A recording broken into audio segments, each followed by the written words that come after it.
not a call, they said, this afternoon. They finally got in touch with my account.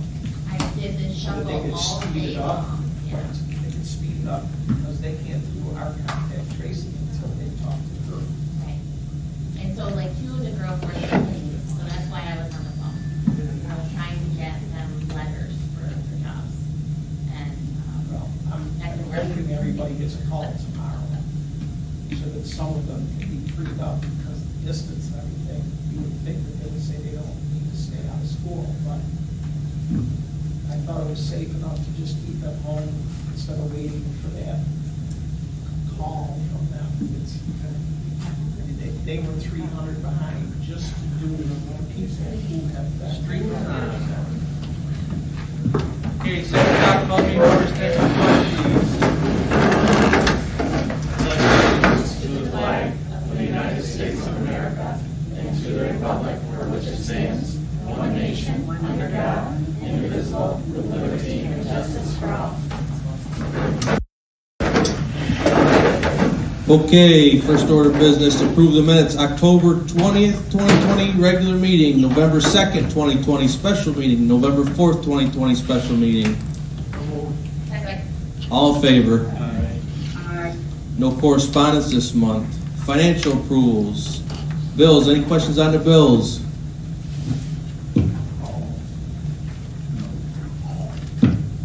Anybody else? There are no questions on the bills. Treasurer's report. Questions on the treasurer's report. So 9,794 is the total we've accumulated towards our capital project here. What's that? The capital fund, 9,794 is how much we've got into it so far. No, that's the balance in that account, in our capital fund account, and that was what was left over from our $25,000 emergency project last year for the HVAC system. So that's just remaining, because we had put in our $25,000 for that project, and came in under budget. So that's just what's left over, and we just haven't moved it out because we know we're gonna have more money in there, but after seeing people on that project. You don't have any idea how much we've got invested in the capital project so far? Not off the top of my head. Sorry. Tax collector's report. Any questions on that?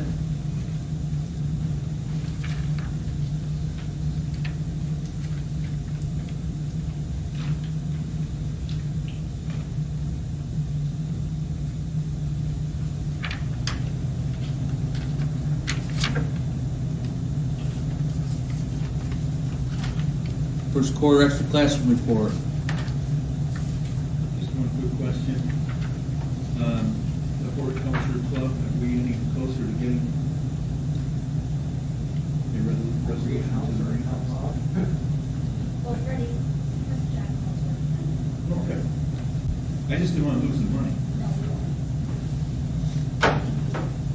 Okay, if there are no other financial questions, need a motion to approve financials A through D as presented. So moved. All in favor? Aye. On to the building reports. Elementary building, Mrs. Chrisman. Good evening, everyone. I have no additions, just focus on congratulations to our veterans and special thanks to our veterans. We were very sad this year that we couldn't hold our traditional Veterans Day ceremony, so we did try to do some in-house celebrations of Veterans Day and to just capture some fun events going on in school sometime. Do you foresee any logistical problems with doing parent conferences with parents in and out and all around the building? We actually, we have a system, or we have a system in place for those parents that are attending. We did open up and make it available for parents to choose to either meet virtually via Google Meet or through phone conference. Oh, okay. And in regard to staff comfort as well as safety, obviously those things are paramount. Very many choose to do it remotely. We have quite a few that initially signed up for remote, mostly phone conferences. But some through Google, just especially for remote teachers, for the students that are 100% remote, there was a natural gravitation toward doing the Google Meet because they're used to doing that. So I don't have the final things. I can give those to you after they happen. this week. I just wondered if it'd be hard to keep people distant from each other and all that sort of. We had, like I said, we had the systems in place for the classrooms, for the actual conferences. All parents would be screened upon entrance to the building as typical visitors are. So we had protocols in place for that to be implemented. However, as I mentioned, phone conferences and virtual meetings are being held as well. The teachers are able to do the phone conference right in their own room? Yes. With the phone system? Yes. It's good, the old phone system, they couldn't do that very easily. And at their desks. Oh, boy. Well, the phones were attached to the walls by the entry, so the desks are typically on the other side of the room. So with the new phone systems being on the desk, it's much more convenient.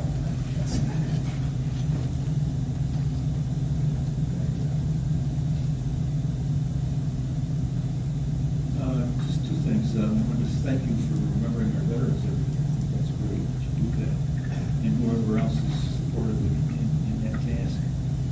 And I also want to ask about PARP. Are we still having PARP? We have pushed pause on PARP. The tickets actually that we had earned last year for Gin Forest Water Safari have been extended to next summer because they were closed this summer. We talked about some alternatives to reading challenges, but right now we're focusing on instruction and using our time as wisely as we can with the hybrid and remote models. But there has been nothing official, but there has been some discussion of what we could do instead.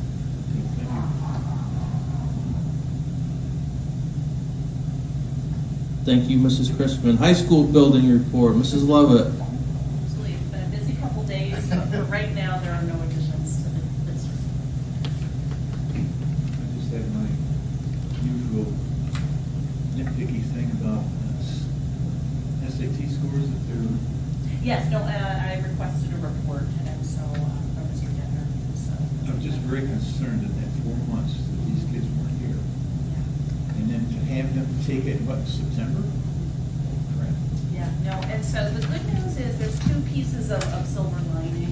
The first is that every student in our nation is in the same boat. And so with that, and because of that, a lot of colleges have decided to become test optional to really level that playing field. So we'll see.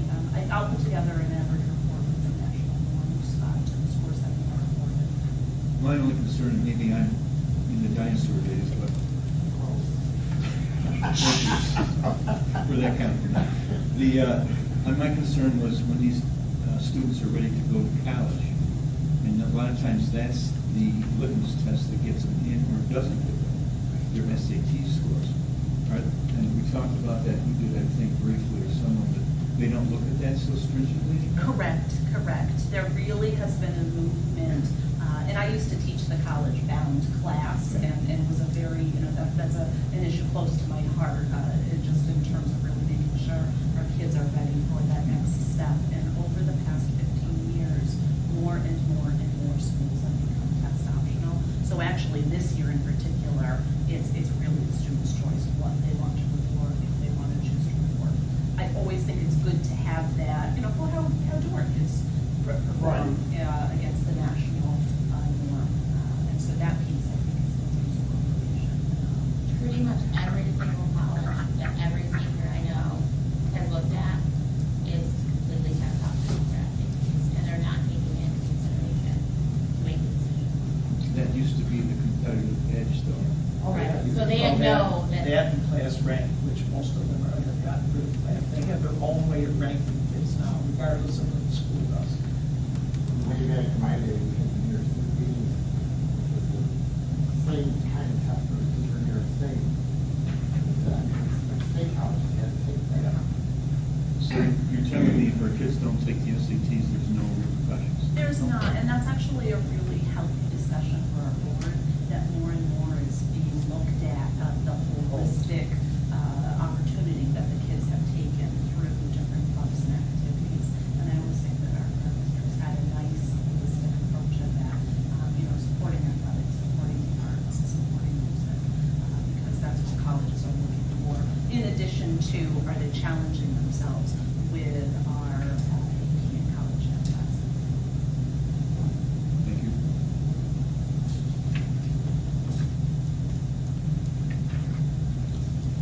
Thank you, Mrs. Lovett. Dean of Students Athletic Director report. Mr. Zilkowski. This will change daily.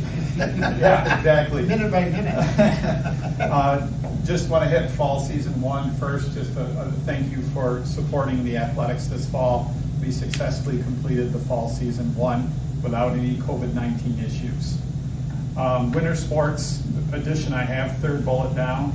Originally, Section 3 had delayed or postponed the start of winter sports that we have here at Dolgeville to December 14th. Today, around 11 o'clock, New York State postponed it to January 4th. That came out today. That's really the only addition I have to any of my notes. All our winter sports are considered high risk except indoor track. And indoor track's been postponed because there's no facilities to host indoor track events. So we're basically in a waiting game right now. My only other addition is, that's not on the report, congratulations to Dolgeville student Jacob Knoll that signed his national letter of intent to attend North Carolina State and also be a part of the wrestling program. So if we start that late, we're gonna have a pretty breveted season for everything, right? Yeah, what I assume, I have a athletic director meeting tomorrow with the CSD ADs Zoom meeting, and what I assume we will do, not putting, trying to get ahead of the game, is we've already discussed a kind of a schedule very similar to what we did with soccer, and putting together something regional league-wise if winter sports that we have here at Dolgeville are eventually allowed with contests. So if that did come to fruition, when would spring sports start? Okay, the way the schedule sets right now, January 4th to February 28th is winter sports. March 1st to April 30th is fall season 2. April 19th, there's a little kind of overlap till June to be decided based on regencies would be spring sports. We canceled the January readings, so we can cancel the June ones too. We'll see. They've committed to being in person, and there are so many districts right now that are remote only. I'm very curious how that will play out. So far, they haven't canceled the exams on June 18th. They moved them for the day to be able to be off from school. So right now, that's the only thing we know about regencies in June. It depends on the numbers, what's going on.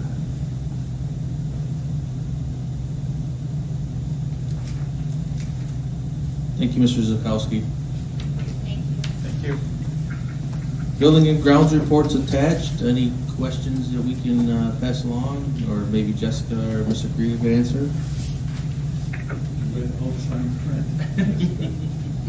Can you read it? It's open. I'll try to Someone was make making it my bigger class. next time. Gonna get nice, anyway? I didn't bother, I figured you're okay, whatever time. But it's all there. I'll try to make it bigger. No, it's just, Then we'll take a lot don't of change pages. anything. Right. Does it seem like we have less problems with kind of the,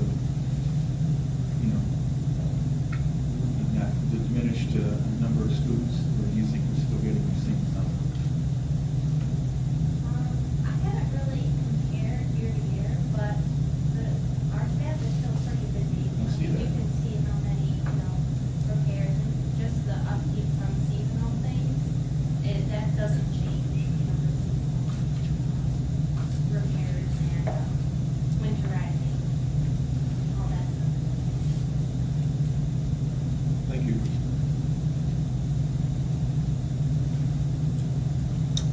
Transportation report. See, our new buses are here. Just waiting on the DMV. Could be a while. Two of our board members got to try out the transportation today. There's a lot of long back roads on these school bus runs. I'll tell you that. I bet when I was a kid, we got You stuck wanted to see the full deal. on Dead End Road in Salisbury, and we sat there for 3 hours waiting for the bus truck. you, I think it was. You're scratching. Yeah, over crest of the hill down there turning around. There's nobody there. Yeah. Cell phones don't work either. Well, we didn't have cell phones back then. That was the day you couldn't let the kid off the walk. And there's a radio dead spot, so you couldn't get radio anyway. We had to wait for the plow truck to show up. When I was young, I used electric ones. I think you showed up. I used the phone. I forgot Jessica was on that bus too. Revenue analysis, expenditure analysis for the month of October is attached for your review. Are you gonna go over anything about the bus drive? Yes. It's on the agenda later on.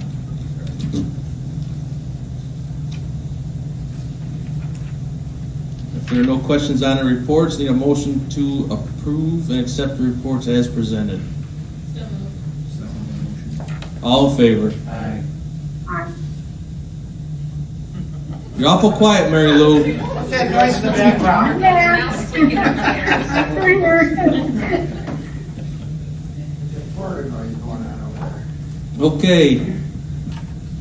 BOE policy, second reading adoption, 1 through 9. Any comments or questions before we do a motion on each of them to adopt them?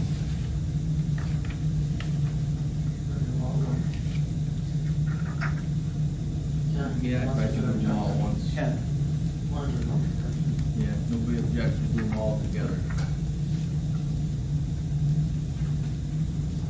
Make a motion, we do policy 1 through 5. Is that what you're talking about? 9. Second. this is the second reading now. Okay. That one for the dissection of animals, that's enough for that. Yeah, we talked about I that. thought later when I saw it, but We still have biology, right? we do. And this year, we even get to do regular labs, not virtual labs, but Okay, we have a motion and a second. All in favor? Aye.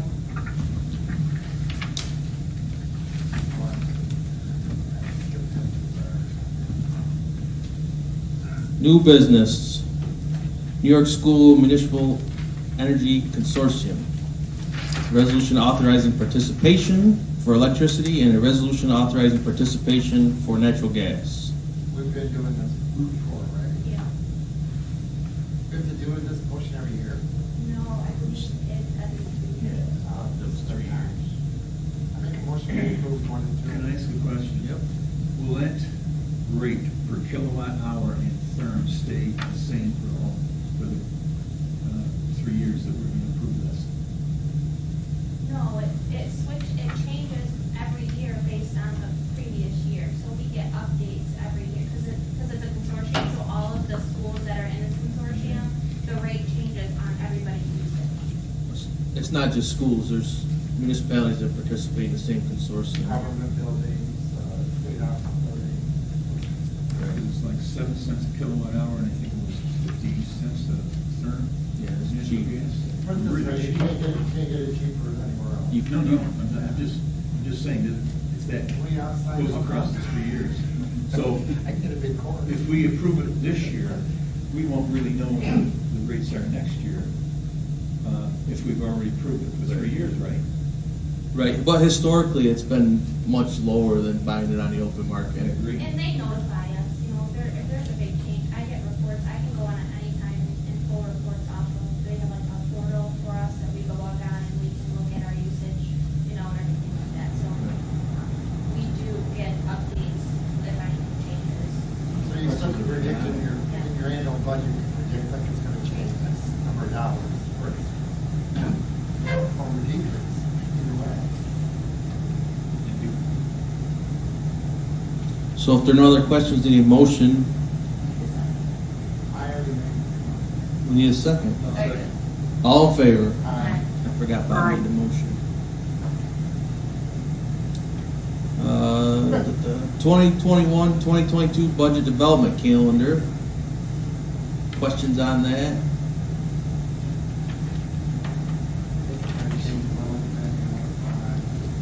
Well, I mean, we still got a plan for Right. all the normal deadlines. Right.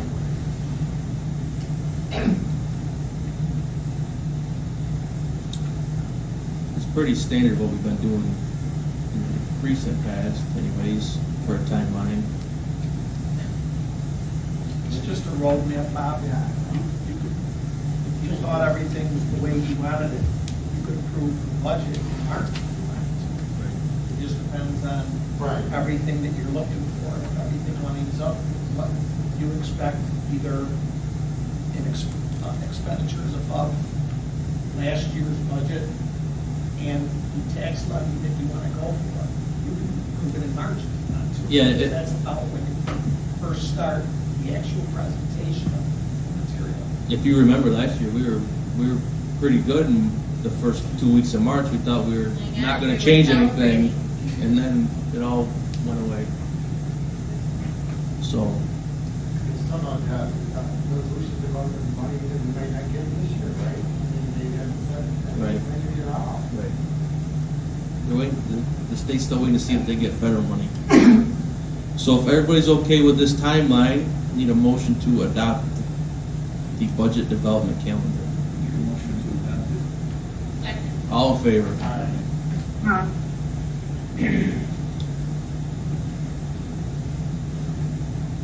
MOA between Dolgeville Central School and the DTA. Questions on this? This was that agreement that I told you we were going to try to make with the teachers in case the girls were short on subs, so that we could at least have a licensed teacher in front of them if we get low. When I met with the union, I decided to let them tell me how much, to see where they were, and you see that they said $17, and I was ready to jump and sign on that right away because that's less than what we paid for an actual sub. So it's certainly well worth the money. The only thing I did, you see at the top, she forgot to change it. They wanted to make it for 2 years, and I said, let's just run it to the end of the year and see how it goes. And if everybody's in agreement with it, you can do this again next year Are we still pretty short on subs? at times.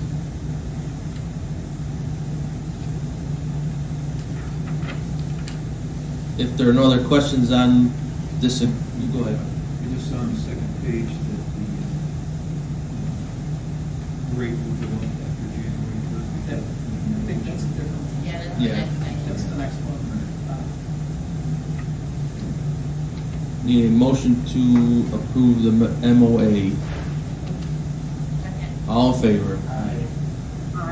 Update substitute teacher TA sub rates. This is based on minimum wage increase January 1. So I made, along with Sarah, we figured out the differences. So if we're going to, by law, put our people that work at least at minimum wage, 90 would go to 94, 85 would go to 80. And it's just those three. We look at all of them, and it's just those three that would be below minimum wage.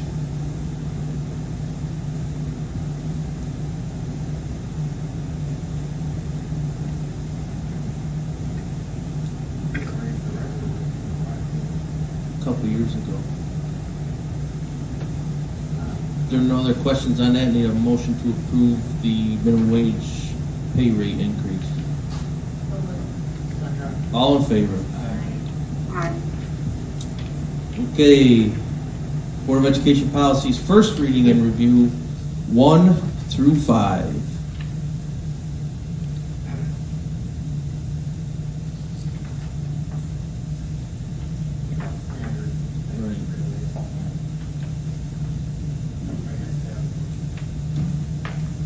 Although I've been looking into most of these myself to get them ready, I do send them to Bob and Mary Lou, since they're your representatives, to say, what do you think?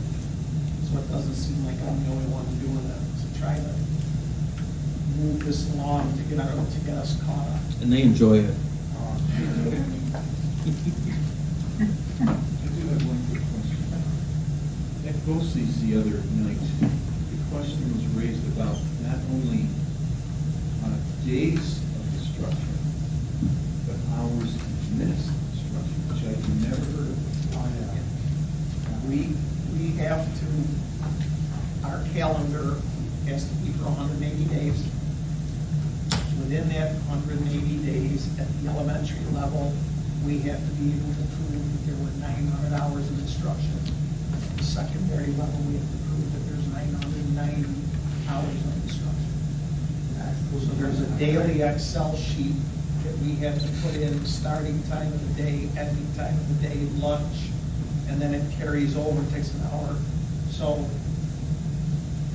a long time ago when I worked, we used to be able to, the state allowed you to take 8 half-days a year above and beyond the 4 superintendent's conference days for staff development, if you thought you needed it. You didn't have to do it. And I was going to try to do that to give our teachers some time to get some things done along the way. And Sandy Sherwood said, you want to make sure that you've got the 900 hours or the 990 hours before you start giving people time off. So I've held off on that. So yes, there is a time limit as well as a day. Our day is a little bit longer than some other schools already, though. So Yeah. we should be covered better than some. Some schools barely are there 6 hours. Do you have to do that with each student? Well, one of the pieces that I've been looking at is just making sure that that 180-minute seat time requirement is filled. And we're exploring that a lot, especially in light of that exposure, to make sure that our schedules are really tight. So we're good right now. Our periods in the high school are 50 minutes, 180 divided by 5 is 36. So we're in really good shape. So I I'm think assuming, to answer your question, I think, if I have heard you correctly, we have a time limit that we have to have. I think you asked, so for instance, if a kid was absent, he lost, let's say, 6.5 hours of instruction. We just have to show that we had the time slot. We don't have to prove that for every single child. As long as the instructional time is there, then we're okay. I think that's what you asked, we're gonna ask. Well, what's the level of those teachers? Some of the kids are not there that long because of transportation. By the time they get there, and they have to leave, they're barely there 6 hours or less. So the midst of those courses, they require a certain number of minutes a year or two, like hairdressing and some of those things. It's hard to get it in if you get there late and leave early. so here's a stupid question. Last year, we lost 4 months. Here, that was all we. We were doing virtual. But they're not gonna do that this year. We have to prove attendance.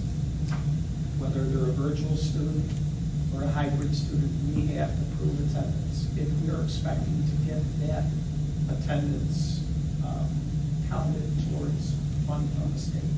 Like for the virtual, they're not expected to be available every minute of the school day, are they, at home? No, and we're protected, there's a kind of a clause this year that says with flexibility.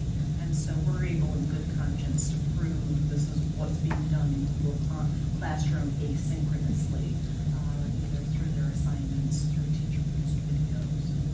Our step-granddaughter goes to New Hartford, and some days she would have something like at 9 o'clock, 9:40, a break till 10:30, and maybe something 1:15. And that was her whole day. But the assumption was, I think, that there was work to do to get done in between those times for the next time she sees people again. Yeah, that kind of thing. Thank you. Okay, next order of business, accept donation from Fidelis, school supplies including single subject notebooks, pencil cases with pencil, sharpener, and eraser. Need a motion to accept. All in favor? Need to accept the donation from Jennifer Morse of basketballs. So moved. Second. All in favor? Need to amend the BOE calendar to add the special meeting tomorrow. Second. All in favor? Aye. Okay, information, bus garage lift. I called this information, I took this into information only spot. Because although we can have a discussion about it tonight, I didn't want, this could be a very large topic. So I didn't want to take up your time with this thing that you have to do afterwards. So I'm just going to explain what came to us and what I'm looking at. That gives us a month to think about it, and next month really get into what do you want to do. So, Joe got us a quote for the repairs at the bus garage. And he also got us a quote from a different company if we replaced the whole lift. So I asked Jessica to check, and Joe made the phone call to this Jimmer's hydraulic service because my thinking was if we spend the $29,223 and in 2 or 3 years we replace that lift, we spent $29,000 in my estimation for nothing. Right. Okay? So I took a look at it in this respect. $29,223 with your transportation aid. If you pay that this year to get that fixed, next year you will receive $26,300.70 from the state, which means you actually paid $3,000 overall for the repair of the lift. Then I asked Joe to find out what would happen if, and supposedly this fix would be up to 10 years. So then I asked him, so if that's the case, would we be able to, if we then decide to redo the whole lift, put a new one in there, is there any salvage out of this new one that we just put in, depending on the years? And we would get $3,000 to $4,000, I believe he said. That's what would be salvageable from fixing the lift as a temporary solution. So if you took that $3,000 to $4,000, so technically you had no cost to repair. And then ultimately what would happen is if we then, now mind you that prices can change a couple of years from now, but if I just use these numbers as an example, if we replace the lift down the road, given, I think you have to put a plan in place and keep, as you can, put money in the capital projects, so Right. ultimately you have the cash to pay for it, and then put it back later. Just using the number they gave us, $203,475, at your 90% transportation aid, you would receive the next year after that $183,127 back. So your ultimate cost to totally replace it would be $20,348. So you have two choices. We can either repair and then later replace. You can repair and hope it lasts. Well, three choices. You can repair and just hope it lasts, or ultimately plan on totally replacing it. And if we do, this is the scenario currently. Now, that doesn't mean it can't change. I can't promise you that. But currently, right now, our transportation aid is 90%. And it is covered in the transportation aid that repairs. Should be. Anything that deals with transportation, as long as it has to deal with students. So you know that you saw lately that we're not going to get transportation aid for running the buses For food. to deliver food and materials back in the spring when they told us to do it. I'm hopeful that the state legislature is going to be able to get that changed, but I can't tell you that for now. That's just still in the works. So that's what I got from Joe, and so I don't want you to talk about it tonight. I don't want you to think about it tonight. You have other business, but next month we can discuss this after you've had a chance to really look through it. Okay?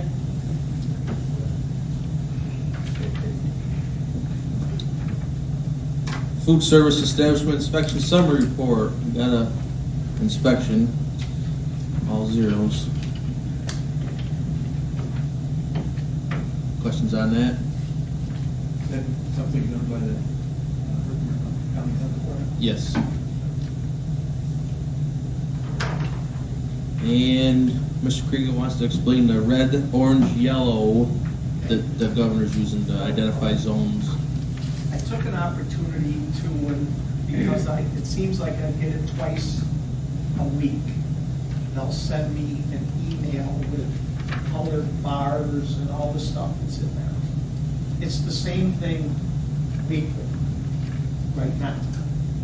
So not knowing whether you have seen that or not, I forwarded it to you. I do have paper copies if you need them, but I thought if you wanted to, you could download it to your hard drive so that you could look at it at any time.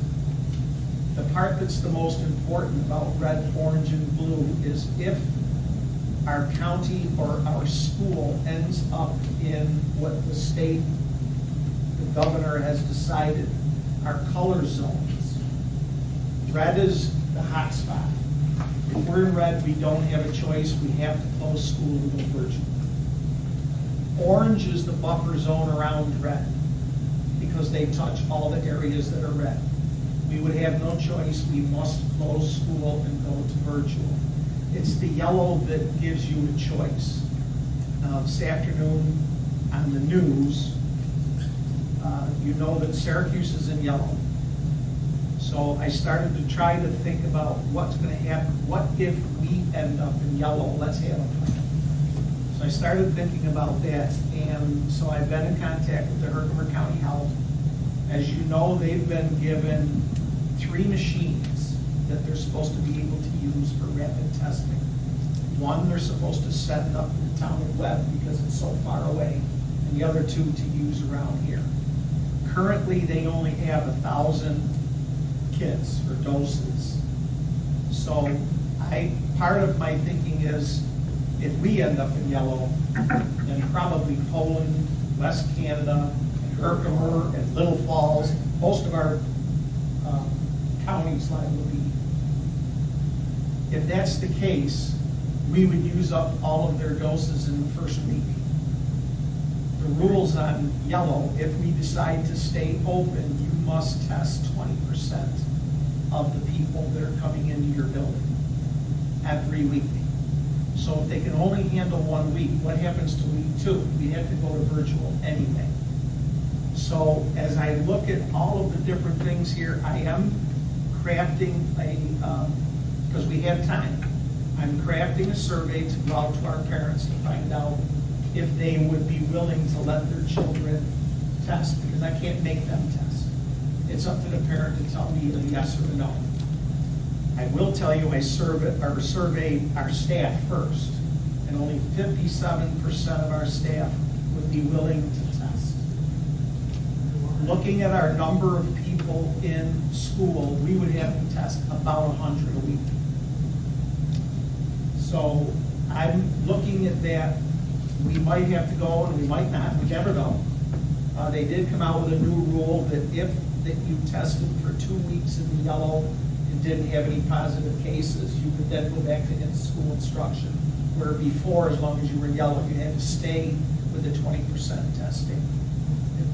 North Syracuse schools tested today. They did a little over 300 tests and they had no positive cases. Liverpool tested, they didn't say how many, but they had 2 positive cases, which will have some implications of whatever the building, if it was just one school.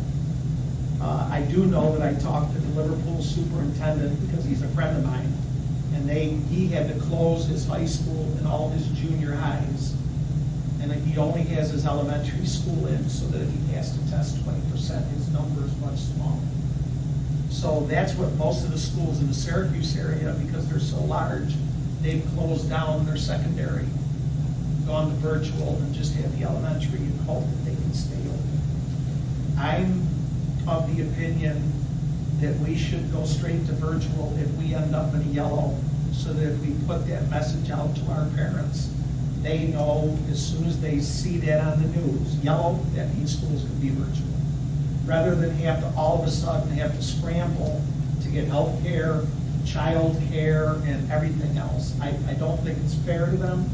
So my suggestion so far in my mind, unless somebody can, from the health department, prove to me that they can have those tests weekly, then that would be my recommendation, but we have time for that. I want you to think about that, and ultimately we'll make that decision. So So that's what red, orange, and yellow means, and I wanted to make sure you were clear on that, because I'm sure you're gonna have people ask you, what are they talking about? What's going on? I know it's out there. Jennifer sent me a note, and she gave me 4 points to think about.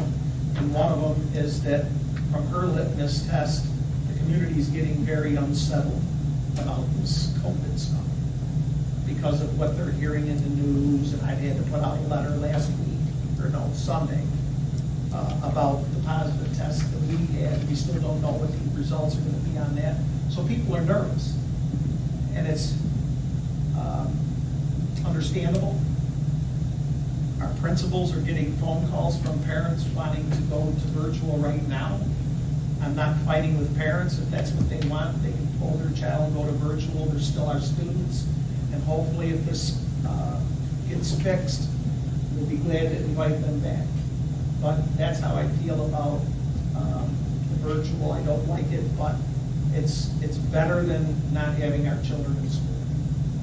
So that's where we are with that. I wanted to give you an example. If you have any questions rather than use time tonight, you are more than welcome to call me, send me an email, do whatever it takes. If you have somebody that calls you and asks you a question, if you don't have the answer, you know my number. My extension is 3500. I'll speak to any person in this community that wants to talk about if we go to yellow or COVID or anything that they're nervous about. Because I am starting to receive those calls now anyway. So I don't mind talking to people about it.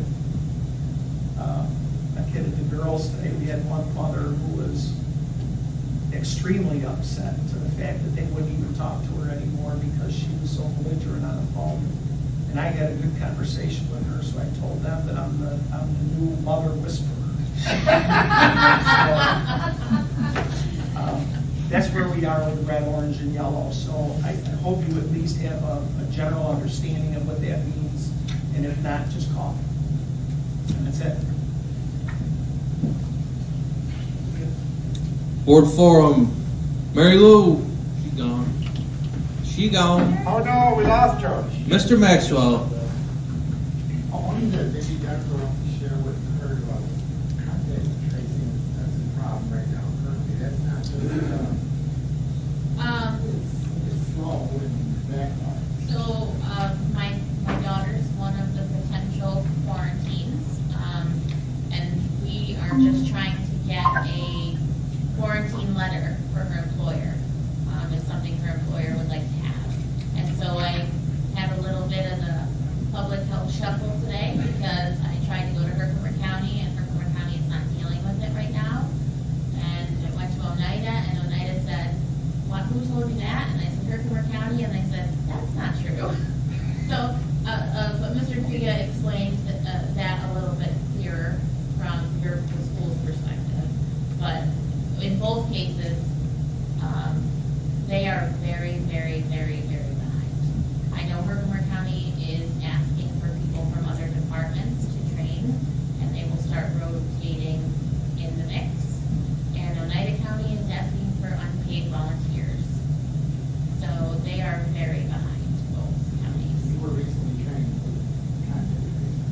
Yeah, but I have not started yet. That program With is your just family. beginning.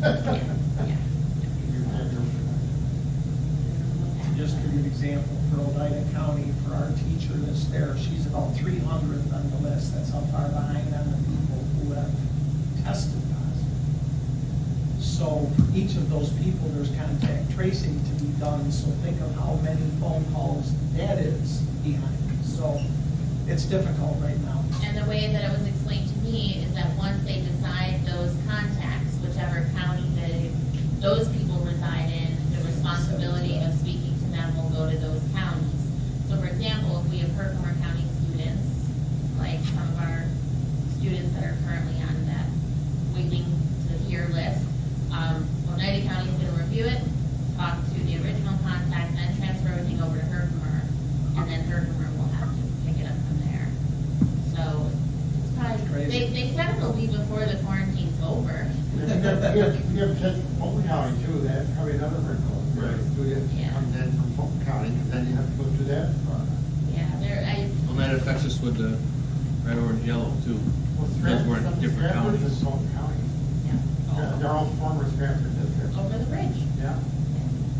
We were able to, for some of our, even the quarantines that some of our people have been on, we were able to just have Kirkland County call the school and verify that, yes, that, you know, what I mean, direct office, maybe, Right. like any, like if you can't get a letter, even if you could just have them call, like Kirkland County call.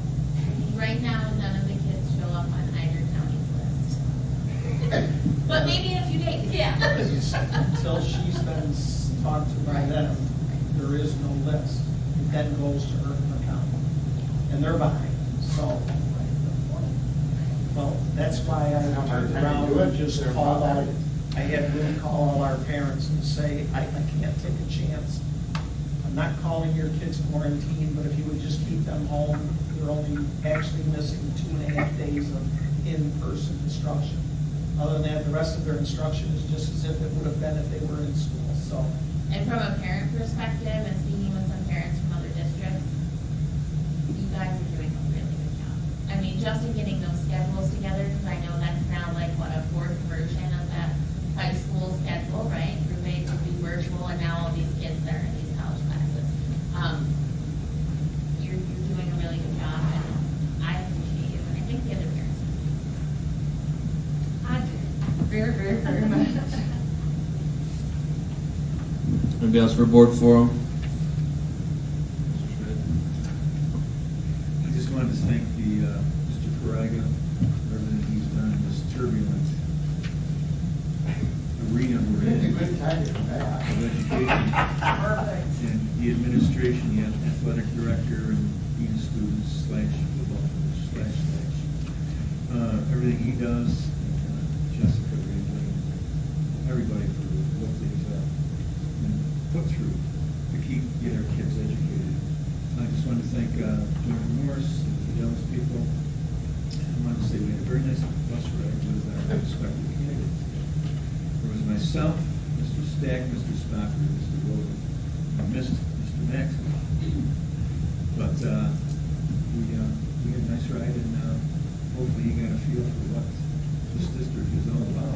And I'll tell you what, I saw more trees today than I've seen in a long time. You live there. I know, So but who's talking? even out Stratford way. Yeah, when you get off the main roads, this is a different place. I've been on those roads I before. don't know, sometimes you just driving. I actually, when you're driving, you don't get to see that stuff. Go right, you get to see it. Well, you could have stuff, I always see. Anybody else? That's right. Mary Lou's back. I have a question for the administrators again. How do we work the Chromebooks or laptops or whatever students use? Are they all school-related equipment that our students use at home? Every student is issued a device. Obviously, some may choose to use personal devices. Oh, you can't use a personal device? Every student is issued a district device to use during the confines of the school day, whatever device they choose to use at home is there. Because I remember one time there was a security issue with using your own device. Has that been corrected or looked into? I mean, like, your laptop might not be as secure going into the school That's why stuff. we don't allow the devices to come into school, so personal devices don't come into school. At home, it's okay. All right. Again, is the internet situation perfectly virtual for any of our students? We have issued PGs to several students and families. A good percentage of families are having luck with them. The use of them for streaming and videos sometimes gets tricky. There's just no cell service. So if there is no cell service at their home, their mobile hotspots do not work. So how do we educate them? We have, unfortunately, it's not a good answer. We have some families that are going to McDonald's. We have some families that are going and sitting in parking lots at libraries and churches. Some families that are going to neighbors or family members' homes. Not ideal. I could send you the password for our museum because there's a parking lot right next to it. It works out in the parking lot by Oscarada Place. Send you number, a big number, and I don't have it with me. At the high school level, we've made sure that there are call-in numbers too, because we really wanted to set the tone that, especially on the Wednesdays, you have to participate one way or another, but it could just be through a phone call, and that's okay. So every teacher's made that available, and we've really targeted the students who really need that availability. And a lot of them problem solve on their own. They go to their other custodial parent who has internet, or they go to a friend's. Friends, yeah. We also did extend, back constraint, so if you come up to the parking lot, I know you do have transportation, or if your student does have transportation, they can access our Wi-Fi school from the parking lot.